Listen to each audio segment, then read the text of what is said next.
madrugadas desta semana. Eu tenho certeza que o Senhor mexeu com o teu coração em algum dia dessa semana. Você está diferente hoje do que estava quando começou. Eu não tenho nenhuma dúvida disso, porque eu estou diferente hoje do que eu estava no primeiro dia. Quando a gente estuda a vida de Cristo, a irmã Maria José me dizia aqui agora há pouco, não tem como a gente conhecer a Cristo e continuar o mesmo. E de fato, não tem mesmo, né? E a gente vai sentindo saudade já, porque foi uma boa semana. E hoje é o último dia que estaremos juntos, pelo menos aqui, nesse período de tempo. E ontem eu estava matando um pouco da saudade da outra vez que eu estive aqui com vocês, em 2013, na semana de oração jovem do Caleb. Eu, a Cintia, a gente tinha casado há 3 meses só e viemos para cá fazer essa semana. E eu trouxe umas fotos aqui para mostrar para vocês. O Davi, mais conhecido como David, aqui, vai por... Olha só, 2013, a gente começando a nossa semana de oração do Caleb. Eu de fato engordei de lá para cá, viu? Tá diferente. Aí a segunda foto, fica claro uma outra coisa para mim também. Que à medida que eu engordei, o Erevaldo emagreceu. Olha ali, ó, você na pontinha ali. Nós fizemos o caminho inverso. Então, alguns dos irmãos talvez estejam se encontrando aqui. Ah lá, o Felipe está ali também. Felipe já estava namorando naquela época, mas feliz agora também, né? Então, foram momentos de muito carinho também lá em 2013. E a gente sabe que na vida de um estudante de teologia, não é sempre que a gente consegue voltar numa mesma igreja. Então, que bom que eu pude 3 anos depois estar aqui e relembrar algumas coisas, matar a saudade e ter novas fotos para o futuro, não é verdade? E eu fiquei pensando numa outra coisa. Vamos passar a próxima foto. Como amanhã é Páscoa, eu quis homenagear vocês. Olha que linda essa homenagem que eu recebi e quis mostrar para vocês. Olha, Páscoa é o momento de reunir a família para o almoço de domingo, encontrar os amigos, esquecer a dieta, se jogar no chocolate. É época de renovar e celebrar o espetáculo da vida com quem a gente ama. Não está faltando alguma coisa nessa homenagem? Eu recebi esse e-mail de uma empresa, recebi ontem, e aí resolvi guardar e trazer para mostrar. Tá bonito, falou muita coisa, mas está faltando alguma coisa, não está? Qual é o verdadeiro sentido da Páscoa? Se jogar no chocolate, celebrar a vida.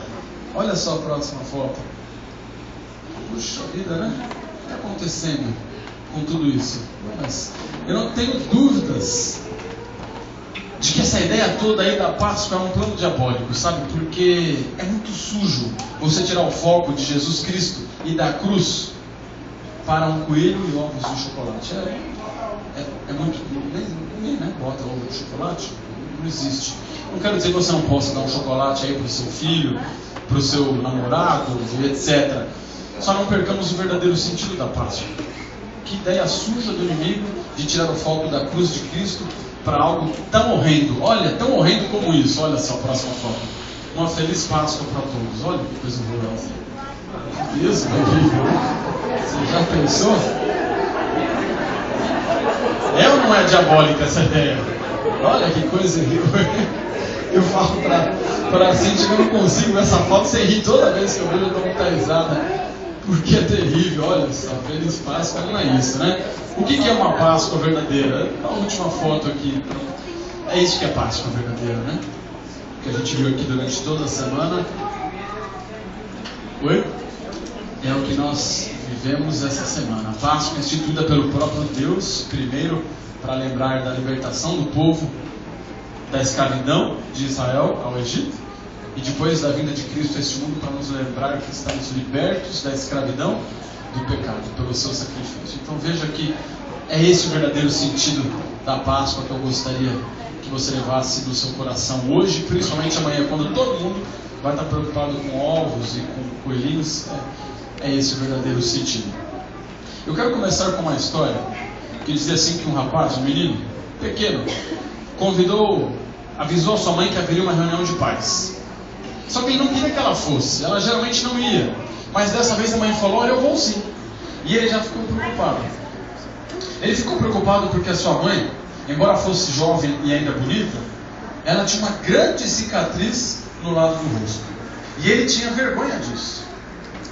Chegou a data da reunião e então, enquanto a mãe conversava com outros professores e com outros pais e mães de alunos, ele ficou escondido de vergonha de verem que ela era a mãe dele. Em determinado momento, a mãe conversava com o professor e o professor disse assim: olha, por que a senhora tem essa cicatriz? O que houve, né? Porque perceberam que ela era realmente uma mulher muito agradável, muito amável. E como fizeram amizade rápido, perguntaram o que houve no teu rosto. E o filho estava ali, escondido, só ouvindo. O filho jamais tinha tido coragem de perguntar o que ocorreu com a mãe. E dessa vez ele descobriu. A mãe contou para o professor que quando o menino ainda era bebê, muito pequeno, a casa onde eles moravam pegou fogo. Um incêndio ali acometeu aquela residência. E ela então disse que ninguém tinha coragem de entrar na casa, nem mesmo os bombeiros. E ela disse: meu filho está lá dentro e eu vou entrar. E ela entrou com a coragem que só as mães conhecem, localizou o seu pequeno bebê, e quando havia uma labareda muito grande perto de pegar o seu filho, ela se jogou por cima do bebê, cobrindo, e toda a labareda caiu em cima dela. E depois ela foi resgatada pelos bombeiros, e tanto ela quanto o menino sobreviveram bem, mas levou para sempre as marcas do seu sacrifício. Ela disse assim para o professor: olha, essa marca nunca mais vai sair do meu rosto, mas eu não me arrependo nem um segundo sequer da minha vida por ter feito esse sacrifício. Nesse momento, o pequeno menino saiu de onde estava escondido e abraçou ali as pernas da sua mãe, já com lágrimas nos olhos, porque ele percebeu neste momento que aquela cicatriz que ela carregava era para ser dele. A gente só vai conseguir entender um pouquinho do que aconteceu na cruz de Cristo, no Calvário, quando a gente perceber o que é amor e a compaixão dele demonstrada por nós. A cruz de Cristo era para ter sido nós. E para entender um pouco melhor hoje, neste último dia da nossa semana, nós vamos passear, nós vamos viajar por 2 jardins, onde começa e onde termina essa história. Para isso eu quero te convidar a abrir a Bíblia no livro de Romanos. Romanos no capítulo 6, verso 23, verso muito conhecido.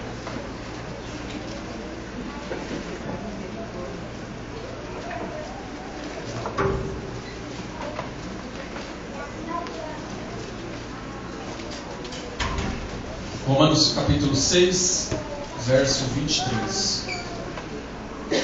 Vamos orar? Senhor nosso Deus e Pai, chegou o momento solene do culto, onde abrimos a Tua Palavra, esperando dela encontrar a verdade que nos dá a salvação. Que o Teu Espírito esteja entre nós, que possa aquietar os nossos ânimos, que estejamos concentrados naquilo que o Senhor quer dizer ao nosso coração no dia de hoje. É o que nós te pedimos e agradecemos em nome de Jesus. Amém. Romanos 6, 23 é um verso muito conhecido. Você deve até saber de cor. Diz assim: porque o salário do pecado é a morte, mas o dom gratuito de Deus é a vida eterna. Em quem? Em Cristo Jesus, o nosso Senhor. Sabe que esse único verso aqui resume toda a história da salvação.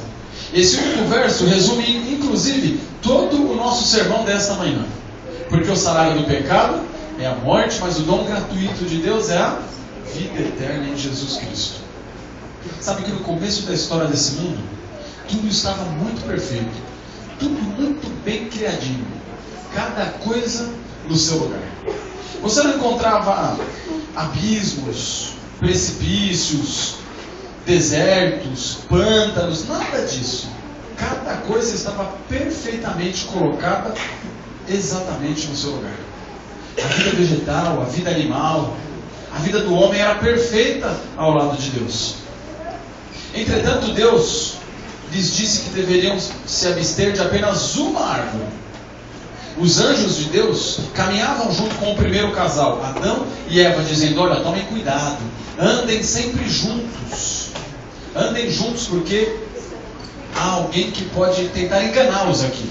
Por isso não se separem. O tentador está aqui, rodando por aqui. Fiquem muito alertas. Entretanto, eu não vou levar muito tempo no primeiro jardim, o jardim do Éden. Você conhece bem a história. Infelizmente, o enganador conseguiu o que queria, fez com que Eva e depois o seu marido, Adão, comessem do fruto e então desobedecessem a ordem do Pai. A princípio, eles pensaram: puxa vida, eu acho que Deus vai nos perdoar. Foi só uma vez. Foi só uma bocanhada, quem sabe? Não é possível, eu acho que não, uma única transgressão, a gente não vai ter um castigo tão grande. Eu acho que Deus vai nos perdoar. Entretanto, o que eles ainda não tinham entendido é que o salário do pecado é a morte. Não dava para ter simplesmente um perdão. Pecaram, alguém tinha de morrer. E depois que foram expulsos desse primeiro jardim, onde toda a história começa, o jardim do Éden, Adão viveu por quase 1000 anos testemunhando as consequências do seu ato de desobediência a Deus. Se já é difícil viver nesse mundo, 70, 75, 80 anos, a média do brasileiro, vendo tanta coisa ruim, imagine Adão, que viveu 930 anos, vendo as flores murchando, os animais morrendo, o seu próprio filho perdendo a vida, testemunhando um pouco do seu ato de desobediência. 1000 anos de tristeza, aguardando o dia em que o Senhor resolveria o problema do pecado. Depois desse primeiro jardim, nós viajamos no tempo, fazemos uma grande viagem até chegar em outro importante jardim, onde tudo terminou. O jardim do Getsemane. Por isso você vai abrir a sua Bíblia comigo agora no livro de Mateus. Mateus, o capítulo 26. Para ganhar um pouquinho de tempo, nós vamos ler algumas passagens estratégicas aqui, na manhã de hoje. E eu adicionarei alguns comentários que se encontram no livro Desejado de Todas as Nações, da escritora Ellen White. Você pode em casa ler melhor com calma, não vou citar a todo momento, quando estiver usando as citações, para a gente ganhar um pouquinho de tempo. Mas nós chegamos agora em Mateus capítulo 26, a partir do verso 36, nós encontramos Jesus no Getsemane, o segundo jardim do nosso estudo esta manhã. Você deve se lembrar comigo que durante a semana nós estudamos a cada dia os atos de compaixão por alguma pessoa, não foi isso? Você lembra de alguns deles? Vamos ver se você lembra. Fala alguém aí que você ouviu essa semana. Jairo, a mulher do fluxo de sangue, o paralítico que veio do telhado, não é isso? O jovem rico, quem mais? A viúva de Naim, uma série de pessoas. A gente entendeu um pouco como é que Jesus tratava as pessoas. Entretanto, hoje, neste último capítulo da nossa semana, nós vamos entender como é que as pessoas trataram Jesus. Ele usou de compaixão, como foi o tema da nossa semana, a cada noite aqui. Entretanto, como terá sido a maneira com que as pessoas ao seu redor o trataram? Antes de chegar no jardim, minutos antes, talvez algumas horas antes, Jesus tinha reunido todos os seus discípulos para celebrar ali a Santa Ceia. Foi um momento, de certa forma, ainda alegre, embora Jesus já tinha feito vários alertas, de que muito próximo estava o fim da sua missão aqui nessa terra. Quando terminou a ceia, Jesus e os discípulos começaram a caminhar em direção ao jardim. E os discípulos notaram alguma coisa de diferente no Mestre. Desde que tinha saído ali do cenáculo, onde fizeram a Santa Ceia, Jesus tinha emudecido. Não falava mais nada. Pelo contrário, Jesus parecia até de certa forma nervoso, ansioso, encurvado, sentindo o peso de alguma coisa que eles não tinham entendido ainda o que era. Nem mesmo Pedro, o mais intrépido dos discípulos, teve a coragem de perguntar o que estava acontecendo com Jesus. Calados, seguiram o Mestre até o jardim, onde tantas vezes já tinham se encontrado em oração. Jesus estava sofrendo pela proximidade do ato que culminaria com a salvação dos seres humanos. Nós chegamos então na leitura de Mateus 26, verso 36. Diz assim: em seguida, foi Jesus com eles a um lugar chamado Getsemane, e disse aos seus discípulos: assentai-vos aqui, enquanto eu vou ali orar. Jesus então seleciona 3 dos seus discípulos para ficar um pouco mais perto dele: Pedro, Tiago e João. E Jesus fala assim: olha, vocês são os meus amigos, orem por mim, eu vou aqui orar, vou direto ao Pai, vocês fiquem orando por mim. Jesus então se ajoelha perante o Pai, e ele derrama tudo que estava no seu coração.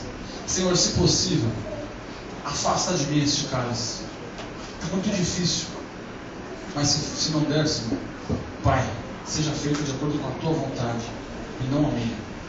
Jesus estava sofrendo. E aí você pensa, mas por que ele estava sofrendo tanto assim? Não tinha nem acontecido nada ainda, não tinha sido preso, não tinha sido chicoteado. Mas a palavra de Deus diz que todo o pecado do mundo estava sobre suas costas. Já teve algum momento na sua vida que você se sentiu culpado por alguma coisa que fez de errado? Tão culpado que você teve vergonha até de falar com Deus a respeito disso? A gente fica envergonhado do pecado. A gente se sente encurvado com o peso de algo ruim que a gente faz. E parece que a gente demora para voltar ao normal. E eu estou falando apenas de um ser humano, apenas de um pecado, do seu. Agora pegue isso e coloque nas costas de Jesus. Multiplique então pelos pecados de todas as pessoas que viveram e ainda nasceriam durante toda a história desse mundo. Você é capaz de multiplicar? Eu não sou. Todos os pecados de todas as pessoas que já tinham vivido e ainda nasceriam neste mundo, todos eles, sem exceção, estavam agora colocados sob as costas de Jesus. Era um fardo bastante pesado. O pecado era tanto que Jesus temia pela separação dele com o Pai. Porque Deus não ama o pecado. Ele aprecia, Ele gosta, Ele luta pelo pecador, mas Ele não pode tolerar o pecado. E tinha tanto pecado nas costas de Cristo que Ele temia não mais recuperar a conexão com o Pai, aquele pelo qual Ele tinha passado junto toda a eternidade. Jesus sofrendo, suando gotas de sangue, triste, chorando, Ele volta e vai pedir apoio dos seus discípulos. E o que eles estão fazendo? Estão dormindo. Por 3 vezes Jesus volta pedindo o apoio dos amigos. Era o que ele mais precisava. Um abraço, uma palavra de conforto, alguém para levantar a sua cabeça caída. E ele encontra então os seus discípulos dormindo. É assim que Jesus começou a ser tratado a partir do jardim do Getsemane. As pessoas que ele mais confiava e tinha vivido durante 3 anos, no momento em que ele mais precisou, dormiam frente a um momento tão grande de tribulação. A dificuldade de Cristo não para por aí. Tempos depois, o próprio Satanás aparece ali no jardim do Getsemane, tentando a Cristo. Enquanto ele chorava e orava ao Pai, pedindo força para seguir adiante, o inimigo falava assim: por que você está fazendo isso? Por que você não desiste desse plano? Olha tudo que você fez até agora, valeu a pena? Está vendo esses aqui? São seus discípulos, são seus melhores amigos. Quando você mais precisa deles, eles estão dormindo. Você sabe o que vai acontecer daqui para frente? O Pai nem está mais vendo o que você está fazendo. O Pai está longe. Não vale a pena. Jesus, não és o Filho de Deus? Esquece tudo isso. Volta para o céu e termina essa história. E as palavras do inimigo eram envenenadas de sarcasmo, de ironia, de violência. Agrediam os ouvidos e a mente de Cristo, dizendo: larga isso. Para quê? Ninguém está nem aí para você. Você está aqui sofrendo. Nem os seus amigos estão aqui mais do seu lado. E Jesus era torturado pelas palavras do inimigo, de Satanás. No céu, a cena talvez fosse ainda mais terrível. Todos os anjos de Deus permaneciam calados. Não havia nenhuma nota musical sequer, nenhuma harpa tocava, nenhuma flauta soltava o barulho do seu instrumento. Os anjos mudos observavam, angustiados, aquela cena. Olhavam a todo momento para o Pai, esperando o momento em que o Pai diria assim: pode ir lá socorrer a Jesus. E eles esperavam o momento em que seria lhes dado ordem, autorização, para ir lá imediatamente ajudar aquele que os criara. Entretanto, o Pai não deu essa ordem. Os anjos silenciosos não entendiam como uma raça que tinha sido criada pelo próprio Deus podiam fazer coisas tão atrozes com o seu próprio Criador. Em silêncio, aguardavam o desfecho dessa história. Chegou um momento então que Deus chamou um dos seus anjos, aquele que lhe assistia, aquele que lhe ajudava. Você o conhece, o nome é Gabriel. E Deus fala assim para Gabriel: Gabriel, você tem autorização, desça e diga a Jesus que eu ainda estou com ele. E era exatamente isso que Gabriel estava esperando. Provavelmente ele era o mais ansioso de todos os anjos. Eu acredito que ele era aquele que todo momento olhava para o Pai e dizia: é agora, eu posso ir. E chegou a ordem de Deus e falou: Gabriel, desce. E numa velocidade supersônica, talvez como nunca tivera feito antes, Gabriel desce do trono de Deus imediatamente até essa terra, talvez trilhões de quilômetros, numa velocidade absurda de rápido, e chega até Jesus. Todos os outros anjos devem ter ficado lá no céu com inveja e torciam por Gabriel. Vai lá, Gabriel, recupera o nosso Criador, traz de volta o nosso mestre. Entretanto, a ordem de Deus não era essa. Gabriel foi até Cristo apenas para dizer: continue, é esse o caminho. O Pai continua ao teu lado, o Pai ainda está contigo. Você vai sofrer só mais um pouco, mas não desista. Esta foi a ordem, esta foi a autorização dada para Gabriel. E ele a cumpriu da melhor maneira que podia. E então retornou ao céu. Os anjos, se pudessem, desejosos estavam de acabar de vez com essa situação, de liquidar, de aniquilar Satanás. Mas se assim tivesse feito, não estaríamos hoje aqui para contar a história. A missão de Cristo deveria continuar seguindo. E então você sabe, pouco tempo depois algumas pessoas chegaram até Jesus. Nós estamos agora no verso 48 de Mateus capítulo 26. Jesus aguardava algumas pessoas, e entre eles estava Judas, o traidor. Judas fora, quem sabe, o mais inteligente de todos os discípulos. É provável que ele tenha sido o primeiro a entender que Jesus podia ser alguém que revolucionaria a Palestina naquela época. Entretanto, para a angústia e a aflição de Judas, Jesus não se manifestava. Talvez pensando que pudesse dar uma ajuda a Cristo, ele então combina com alguns homens, a preço de 30 moedas, que pudesse então entregar a Cristo, e na cabeça de Judas, se colocasse Jesus em situação de extremo perigo, ou de morte iminente, o que Jesus faria? Se revelaria como o grande Salvador. É esse o plano que estava na cabeça de Judas. No verso 48 diz assim, que o traidor tinha dado um sinal: aquele a quem eu beijar é esse, prendei-o. E logo, aproximando-se de Jesus, lhe disse: salve, mestre, e o beijou. Jesus, porém, lhe disse: amigo, para que vieste? Nisto, aproximando-se eles, deitaram as mãos em Jesus e os prenderam. É para isso que vieste, Judas. Andou comigo durante todo esse tempo. É assim que me tratas agora? Tantas coisas boas você viu fazendo. Quantas pessoas eu curei, quantas outras eu libertei. Te ensinei a respeito do amor todo esse tempo, e agora é assim que você me trata, Judas. Judas trai o seu mestre, e ele então é preso. O Senhor dá uma resposta interessante no verso 53. Um dos discípulos tenta com a espada livrar ali das mãos dos soldados, mas Cristo diz assim no verso 53: acaso pensas que não posso rogar ao meu Pai, e Ele me mandaria neste momento mais de 12 legiões de anjos? Os Escritos dizem assim, que no momento em que Jesus disse essa frase: por acaso não sabes que se eu quisesse poderia chamar 12 legiões de anjos? O céu estremeceu, imaginando que agora era a hora dos anjos descerem e resolverem a situação. Os anjos, quando ouviram da voz do seu Criador a palavra: se quiser eu posso pedir os anjos a me ajudar, eles entenderam como se fosse um convite: é agora, vamos lá. E o Pai disse: não vão, não é agora, não é o tempo de vocês realizarem essa obra. E frustrados, os anjos do céu prosseguiram, calados, apenas esperando para ver o que aconteceria. Depois disso, Jesus é conduzido até o Sinédrio. Já era noite, eles estavam se preparando para a festa da Páscoa. Ninguém era julgado à noite, ninguém era julgado perto de uma festa tão importante como era a festa da Páscoa. Entretanto, de maneira totalmente ilegítima, Jesus começa a ser julgado. Não é ao menos curioso que o juiz de todo o universo esteja sendo julgado por homens? Não é interessante notar que aquele que criou todas as coisas e que é o juiz justo dessa terra estava ali na mão de homens maus? E ainda pior, estava sozinho? Você sabe, todo mundo que é acusado de alguma coisa tem direito à defesa. Entretanto, Jesus estava sendo julgado por homens com o coração corrompido, e nem sequer tinha direito a um advogado de defesa.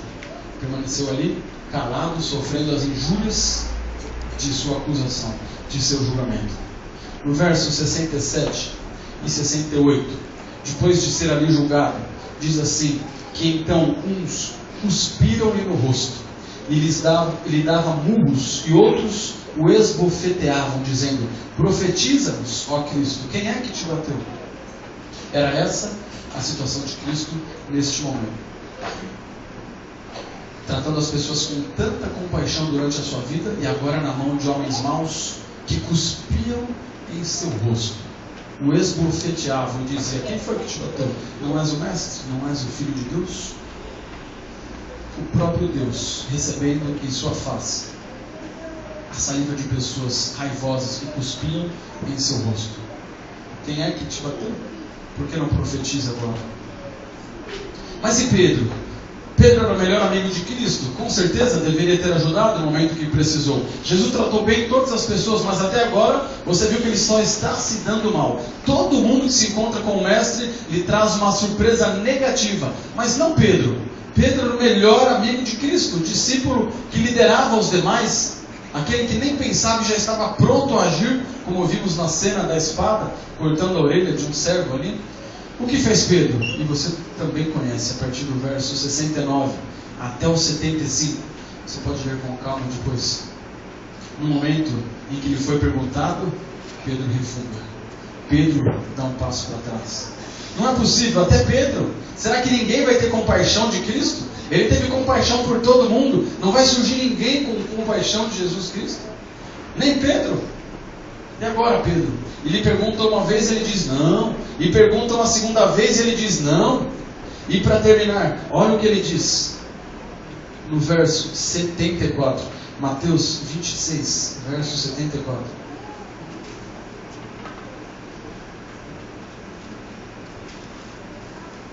Pela terceira vez, quando lhe é perguntado se ele conhecia Jesus, ele fala assim, diz a Bíblia: então começou ele a praguejar e a jurar: eu não conheço este homem. Pedro jurou e praguejou: eu não conheço este homem. Não venham dizer que eu falo como ele, não venham dizer que eu andava com ele. Eu juro, eu nunca vi esse homem na minha vida. Pedro, até Pedro, o melhor amigo, que estava sempre perto, disposto a defender a Cristo com a própria vida. O que aconteceu? Será que ninguém vai ter compaixão daquele que amou todos com o qual se relacionou? Nem Pedro. Jesus então é levado para Pilatos. E a gente vai continuar. Vamos ver se a gente encontra alguém que teve compaixão por Cristo nos últimos momentos de sua vida. Jesus agora se depara com Pilatos. Pilatos, ele era o governador romano. E como ali na Palestina os judeus estavam sob o jugo romano, eles tinham que civilmente responder a uma autoridade romana. Os sacerdotes sabiam que eles mesmos não poderiam tirar a vida de Cristo, porque eles não tinham esse direito. Eles eram apenas servos de Roma. Por isso levaram até Pilatos, até a casa de Pilatos. Eles não entraram na casa de Pilatos porque eles queriam comemorar a Páscoa. E ninguém que quisesse comemorar a Páscoa poderia entrar na casa de um romano, na casa de um gentil. Seria impuro e não poderia comemorar a Páscoa. Jogaram a Cristo para dentro do pretório, o nome da casa de Pilatos. E então ali Pilatos se encanta com Cristo. Não tem nada de errado com esse homem. Do que é que estão acusando esse homem? Ele só fez coisas boas. Você encontra um pouco dessa história no livro de João. Acompanhe comigo João capítulo 19.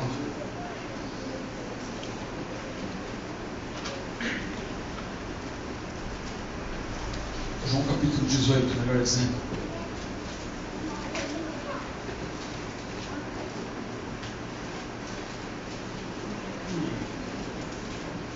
Qual será a reação de Pilatos ao receber este homem agora? Jesus, acusado de blasfêmia, acusado de ser alguém que as pessoas achavam que ele não era. Não é o Filho de Deus, é blasfêmia, deve morrer. Levem até Pilatos. Pilatos o interroga. Pilatos entende que não tem nada de errado. Pilatos pensa numa maneira de libertar a Cristo. Alguém finalmente sentindo compaixão por Jesus nesse momento? Entretanto, ele não pode assim libertar simplesmente. E ele tem uma excelente ideia. Bom, eu vou colocar Jesus ao lado do pior prisioneiro que eu tenho aqui. Era costume na Páscoa soltar um prisioneiro. E então vou deixar que eles escolham. Eu acho que vai dar certo. Este pobre homem, acabado. E este outro, Barrabás, um dos piores bandidos da época. Um rebelde. Alguém que juntava pessoas para atacar a Roma o tempo todo. Acusado de homicídio. E então no capítulo 18 de João, verso 39, diz assim: é costume entre vós que eu vos solte alguém por ocasião da Páscoa. Quereis, pois, que vos solte o rei dos judeus? E olha a resposta desse povo, verso 40. E então gritaram todos novamente, não este, mas Barrabás. Ora, Barrabás era um salteador. Não é Jesus que nós queremos, é ele. Pilatos pensou, mas ele é o pior bandido. Ele vai sair e vai acabar com a vida de vocês. Esse homem não fez nada. E a turba enfurecida dizia, não, é Barrabás que nós queremos. Impossível. Pilatos pensou, não é possível, o que eu vou fazer agora? Ele pensou, eu acho que vai ter alguma outra maneira. O que eu faço? E então vou açoitar esse homem.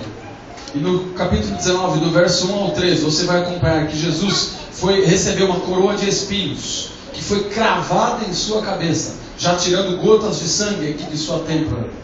E então a Bíblia diz assim que os soldados começaram a açoitar a Cristo. Os açoites ocorriam em número de 39. Os açoites eram tão violentos que muitos dos que eram castigados perdiam a vida ali mesmo, no açoite. Um grande número de castigados sequer teriam que ir para a cruz, porque morriam ali enquanto eram açoitados. Provavelmente Jesus sofreu o açoite de um dos chicotes romanos. E ele era dividido em sua ponta em 3 partes diferentes. Cada vez que alguém era açoitado por aquele chicote, ele recebia pelo menos 3 golpes ao mesmo tempo. Na ponta do chicote romano havia pedaços de dentes de animais, ossos e também metal, para que cada vez que o chicote pegasse nas costas do pobre castigado, ele arrancasse consigo parte da carne e da pele daquele que sofreu o castigo. 39 foram os açoites que Jesus recebeu a primeira vez. Em uma segunda oportunidade foi novamente açoitado. No verso 3 do capítulo 19, diz assim que as pessoas se chegavam a ele e diziam assim, salve rei dos judeus, e davam-lhe bofetadas. E a multidão?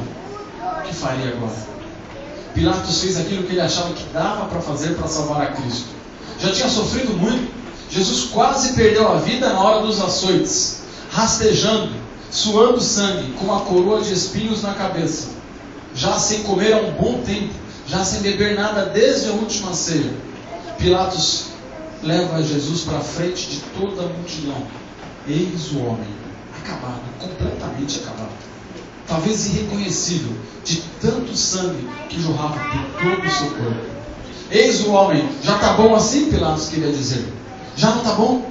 Olha o que vocês fizeram aqui com o rei de vocês. Já não está bom dessa maneira? E no verso 15 de João 19 nós vemos a resposta.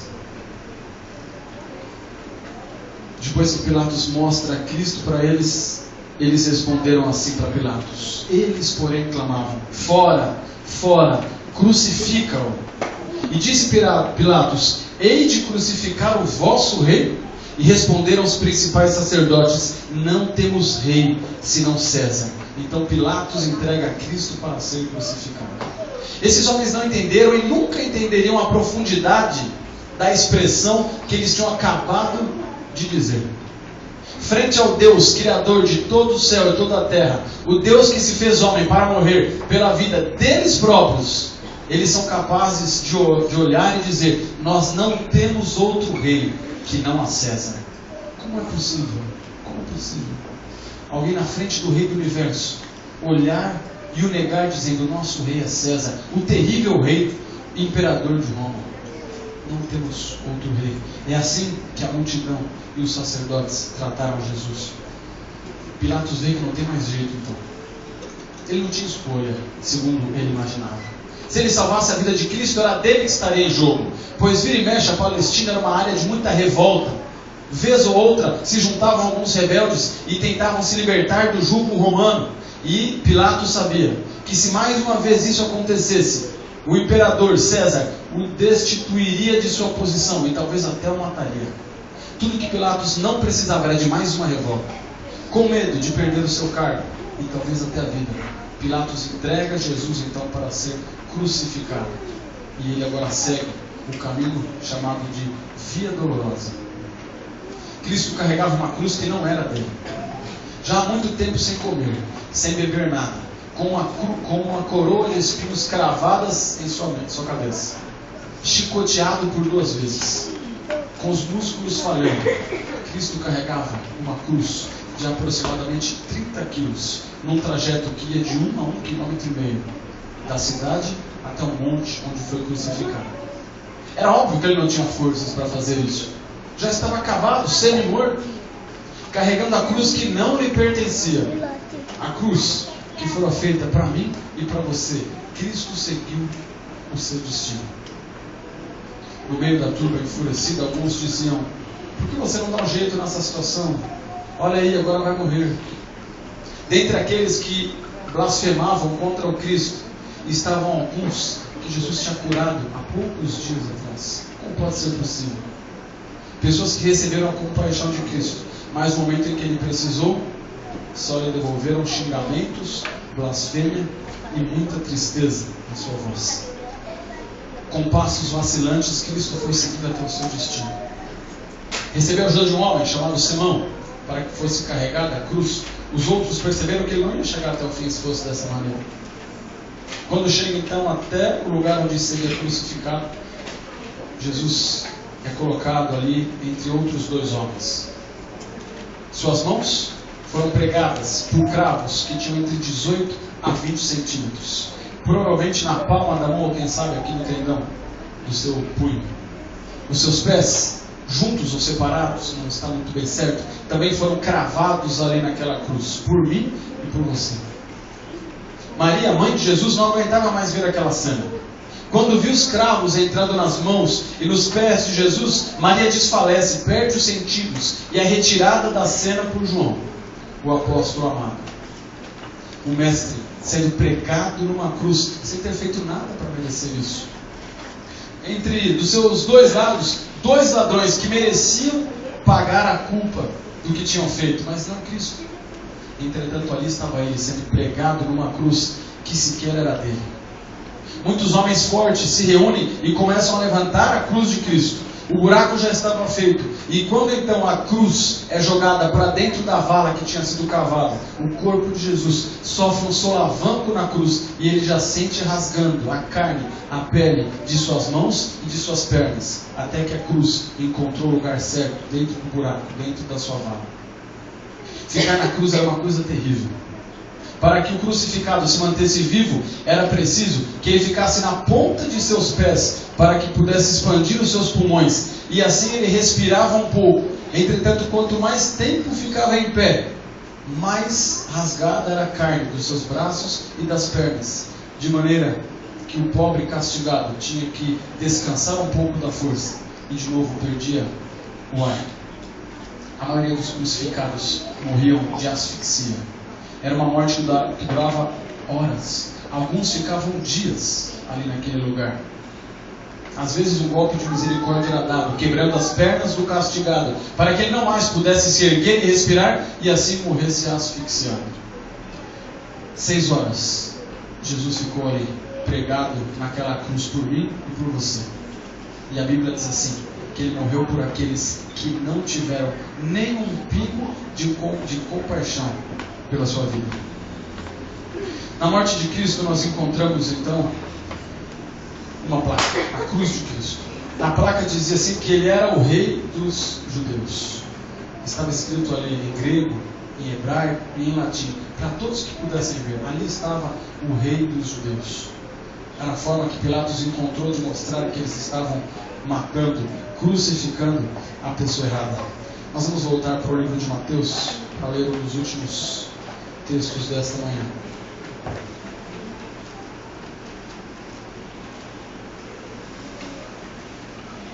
Mateus capítulo 27.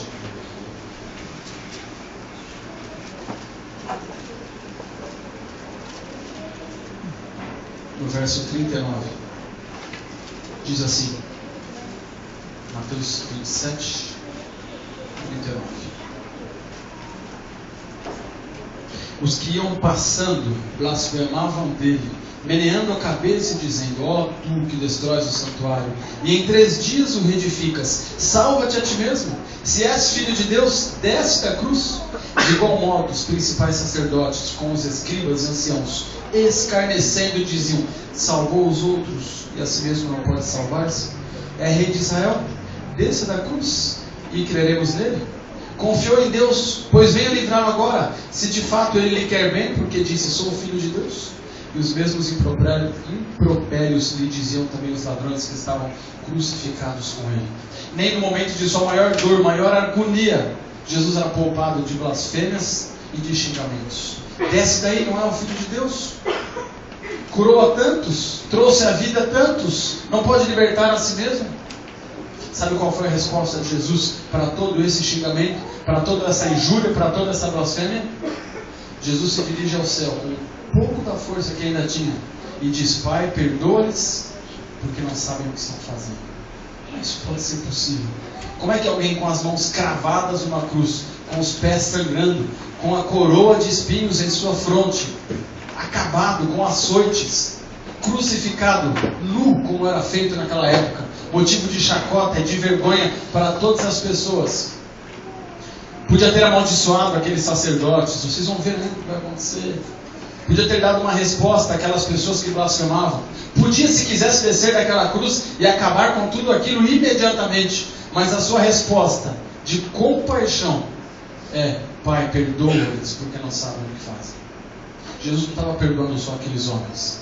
Jesus estava perdoando a mim e a você no dia de hoje. Pai, perdoa-lhes porque não sabem o que fazem. Sabe qual é o nome disso? É compaixão. Mas o tema desse último sermão da semana é compaixão sem limites. Porque é isso que Cristo demonstrou. Ao ser escarnecido, esbofeteado, cuspido, Ele é capaz de olhar aquelas pessoas e dizer assim, Pai, perdoa essas pessoas. Como é que isso pode ser possível? O nome disso é compaixão. Compaixão sem limites. Cristo ficou por 6 horas naquela cruz. Tentaram lhe dar alguma coisa para beber.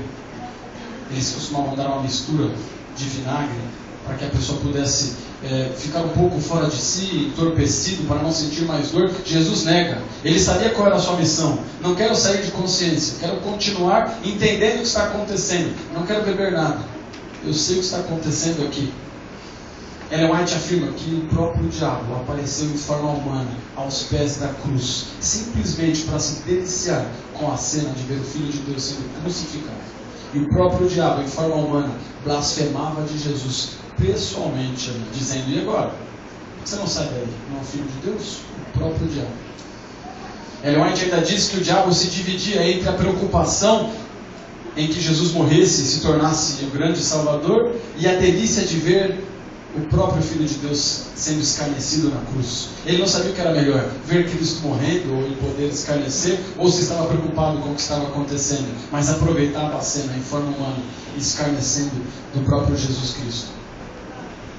No momento em que Cristo então chega perto dos seus últimos momentos, os anjos não podem ver mais a cena.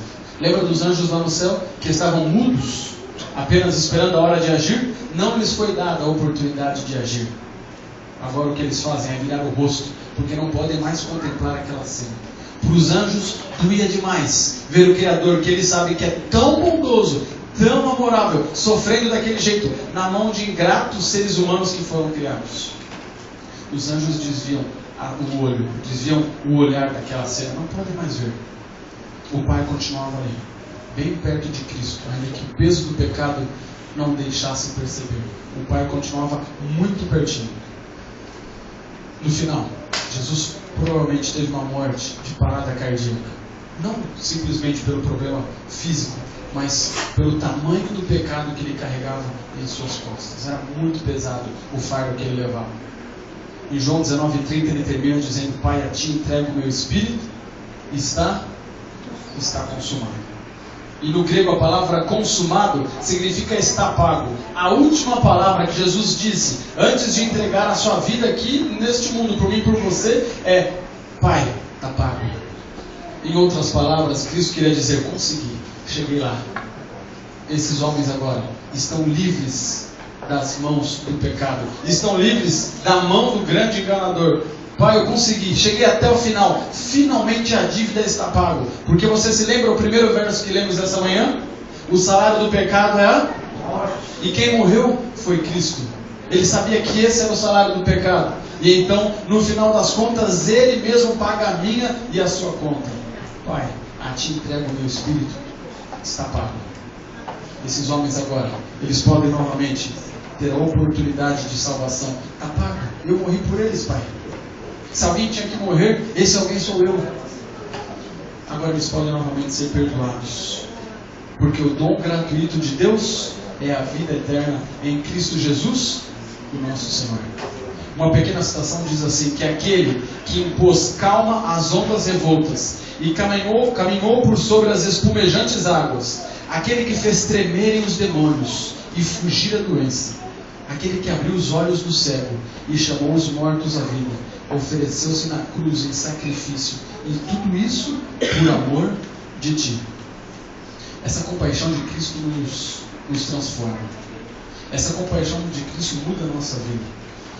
Eu nunca terei palavras para agradecer, eu nunca terei palavras para compreender e entender a plenitude do que Cristo fez por mim. Sabe o que é que mais me chama a atenção na cruz? Não é um homem açoitado, um homem sangrando, um homem dando a própria vida. O que mais me fascina na cruz é que ali pregado estava o próprio Deus. Como é que você entende isso?